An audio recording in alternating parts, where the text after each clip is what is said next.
We're like a power couple. We're like Rihanna and Chris Brown. You're a good dancer. Sometimes you're meaner than I'd like you to be. Hi guys, hope you're going well. Let's talk about the buddy cop romance comedy 22 Jump Street. Of course, this is the follow-up sequel to 21 Jump Street, coming again from the same directors, Phil Lloyd and Christopher Miller. Now, I actually didn't see the first movie, 21 Jump Street. Something about the genre, something about Channing Tatum and his eyes being like really close together and his acting being like, didn't really pull me into seeing the first movie, so I didn't see it. But these same directors, Phil Lloyd and Christopher Miller, brought out this year the Lego Movie, which was so incredibly awesome. It's like my favorite animated movie I've seen all year. I finally got to see it just a couple of weeks ago. So when this movie 22 Jump Street came out, I was curious to see it mainly because of them, and I just thought they did such a hilariously great job with the Lego Movie that I was very curious to see what they did with this sequel. So the premise for the movie is exactly the same as the first movie apparently. We have Channing Tatum playing Officer Jenko and Jonah Hill playing Officer Schmidt, and they are being sent to college undercover to take down this drug dealer. And apparently in the first movie it was the same thing, but they were in high school. So this movie does make a lot of winks and nods to the fact that it is a sequel and a follow-up movie. Like, it knows that sequels are meant to rehash the same plot as the first movie but on a bigger budget and with better special effects, and that is exactly what this movie does and knows that it's doing. So in that, it's funny. It constantly is making references to the fact that it is the same movie done again but bigger and better. But it is a bit of a lazy trick, and I do feel you can only do that a few times and get laughs out of it, and then after a while it's just like a lazy trick to cover up a plot line that is exactly the same as the first plot line and lacking any originality. Nick Offerman, who plays the sergeant, he makes this funny reference saying that the department has put a lot of money into making sure that Jump Street keeps going.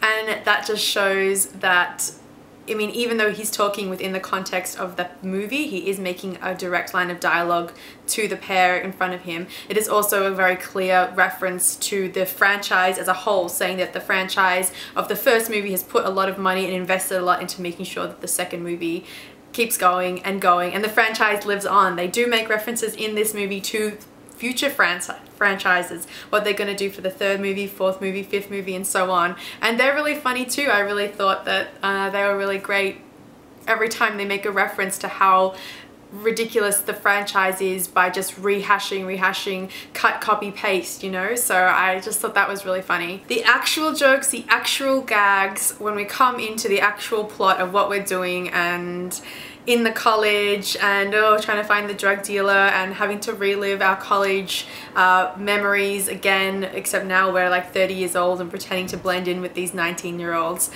A lot of that was really stereotyped and not good.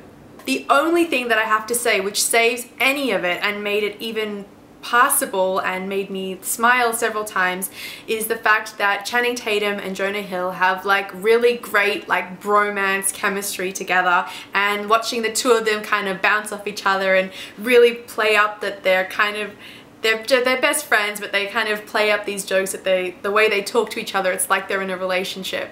And it's that, for me, the dynamics between the two of them are the only thing that saves this entire movie. Things took a turn for the worst at the beginning of Act 3 when the guys go down to spring break when they're following a lead of who the drug dealer might be. And there are these, you know, the big climactic chase sequence is happening in amongst the spring break atmosphere, and it's easy to get dazzled by the color, the fun, the dance music, the girls like on the beach in bikinis. It's easy to get distracted by all of that, but really the plot is just not even there. It's completely lame and entirely like lazy and kind of borderline obnoxious, I have to say, the way they do it. I want to say this movie is clever for knowing that it's a sequel and for making references to that along the way, especially when the characters say, just do what we did last time, you know, that's funny. But the fact that they just do what they did last time, not that I've seen the first movie, but it feels like they're just doing what they did last time. There's no new ideas. The characters don't seem like they're making original decisions and living in the moment of what's happening before them. It just feels like they're I don't know, it just feels like they're robotic, just acting out these motions and like inserting gags along the way where necessary. It doesn't feel like they're actually in the situation reacting to what's happening before them. They were my thoughts on 22 Jump Street. Have you seen the movie or are you going to see it? Let me know what you're thinking in the comments down below. Make sure you subscribe to my channel to keep up to date with my other movie reviews, and I'll talk to you guys soon. Bye!